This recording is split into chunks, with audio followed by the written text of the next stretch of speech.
Je n'oublierai jamais cette nuit. Tout a commencé à la lisière de mon village ancestral dans l'Uttarakhand, en Inde, là où se dresse la vieille maison de ma famille, perchée sur une colline et entourée de forêts denses. La mousson venait de débuter et la pluie avait imbibé la terre, transformant les sentiers en boue et l'air en un mélange de feuilles mouillées et de pierres humides. J'ai été le premier à percevoir ce sentiment. Ce n'était pas seulement la tempête dehors. Il y avait quelque chose à l'intérieur de la maison, quelque chose qui attendait. Ma mère, affairée dans la cuisine, ne remarqua d'abord ni les grincements subtils, ni les ombres mouvantes. Mon petit frère, Arjun, était allé puiser de l'eau au puits, à l'extérieur, et mon père réparait le ventilateur de plafond cassé dans le salon. La maison était silencieuse, mais pesante. Tout commença par de petites choses. La lampe dans le coin vacillait alors que l'électricité était stable. Mon père laissa tomber un tournevis posé sur la table et lorsqu'il se pencha pour le ramasser, un courant d'air glacé traversa la pièce, malgré toutes les fenêtres fermées. Ma mère frissonna et resserra son châle autour d'elle. J'essayais de me convaincre que ce n'était que le vent, la tempête, la fatigue. Puis vint le premier son qui glaça mon sang, un léger bourdonnement. Bas, mélodique, presque enfantin, mais déformé. Il semblait provenir des planches du plancher sous mes pieds. Je le suivis jusqu'à la cuisine. L'air se faisait plus froid à chaque pas, comme s'il pressait ma poitrine. Le bourdonnement s'interrompit lorsque j'entrai, et un instant, le silence avala la maison. Arjun revint du puits, trempé, portant un seau. Il s'immobilisa dans l'encadrement de la cuisine, fixant le coin où l'ombre s'accumulait le plus sombrement. Je ne voyais rien au début, juste l'angle de la pièce, la lumière faible.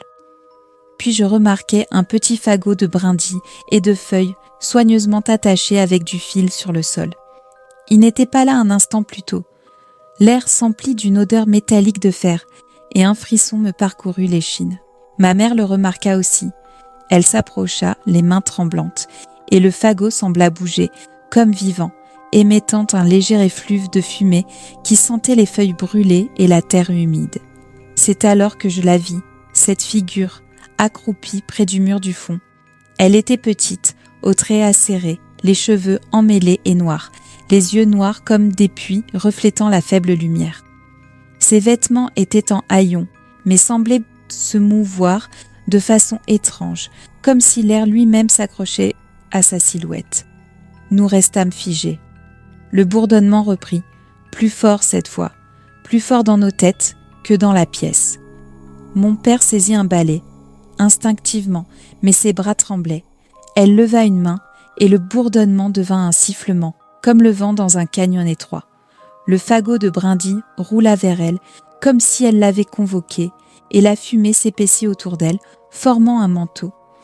L'air pressait plus fort contre nous. La pièce semblait se rétrécir. Les ombres s'approfondirent. Ma mère murmura une prière dont je ne parvenais pas à saisir les mots.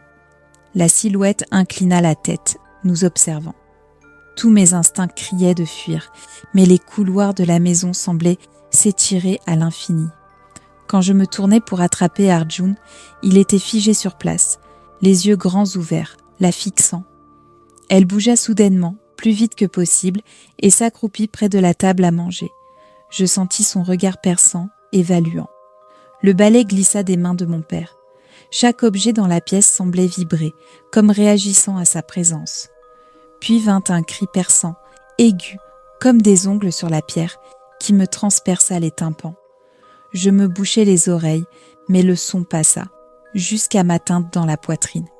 L'air s'épaissit, chaque respiration devint un effort. Elle leva les deux mains, et le fagot de brindilles s'éleva, flottant dans l'air comme pris dans un courant invisible. Je ressentis des nausées, des vertiges, les murs tournant autour de moi. J'essayais de bouger, de tirer ma famille vers la porte d'entrée, mais le sol semblait pulser sous nos pieds, envoyant des tremblements de peur dans nos corps. Chaque couloir semblait se tordre, et le plan familier de la maison avait disparu, remplacé par des ombres, de la fumée et des angles impossibles. Soudain, la figure se tenait au centre du salon, maintenant debout, son corps mince s'étirant de façon irréelle. Elle commença à se déplacer, pas précis, autour du fagot de brindilles.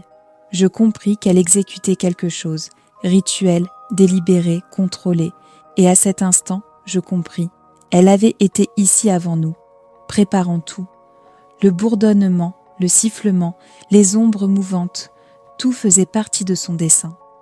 Mon père, tremblant, commença à asperger de l'eau d'un petit récipient en laiton qu'il garde pour le puja. La figure recula légèrement à l'odeur et la pression dans la pièce s'allégea un peu.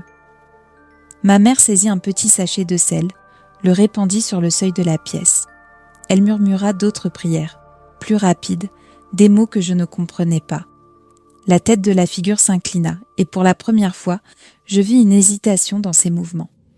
La fumée autour du fagot commença à se dissiper, s'élevant en volute. Le bourdonnement s'adoucit, hésita, puis s'éteignit complètement. Elle nous lança un dernier regard, tranchant et calculé, puis, lentement, presque à contre-cœur, se détourna vers le coin de la pièce. Je ne pouvais détacher mes yeux d'elle. Elle se mit à genoux, ramassa le fagot de brindilles et le porta vers le petit rangement sous l'escalier. Je compris qu'elle partait, et le poids de l'air se leva avec son départ. Ma poitrine, autrefois serrée et brûlante, se détendit. Mon père laissa tomber le balai. Ma mère s'assit, épuisée, serrant Arjun contre elle. La tempête dehors n'avait pas cessé, mais la maison paraissait plus légère, plus chaude. Les ombres se retirèrent, les formes et angles familiers revinrent. Je m'approchai du rangement, les mains tremblantes, et trouvai le fagot soigneusement placé dans un coin. Plus de fumée, plus de présence, seulement l'odeur sèche des feuilles. Je compris que nous avions survécu, non pas en fuyant, mais en restant unis, calmes et en respectant cette présence qui était entrée chez nous. Il n'y avait pas de menace persistante, pas de malveillance au-delà du souvenir. La figure avait disparu, mais la tension, la peur, la conscience de ce qui avait été là demeurerait dans notre mémoire. Nous passâmes le reste de la nuit à vérifier chaque recoin de la maison, prières dites, sel et eau répandue. Au matin, la pluie avait cessé. Le soleil inondait les fenêtres et la maison, notre maison, nous appartenait de nouveau. Le poids oppressant de la nuit avait totalement disparu.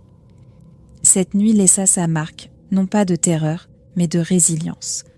J'ai compris qu'en affrontant la peur, ensemble, en famille, nous avions repris possession de notre espace.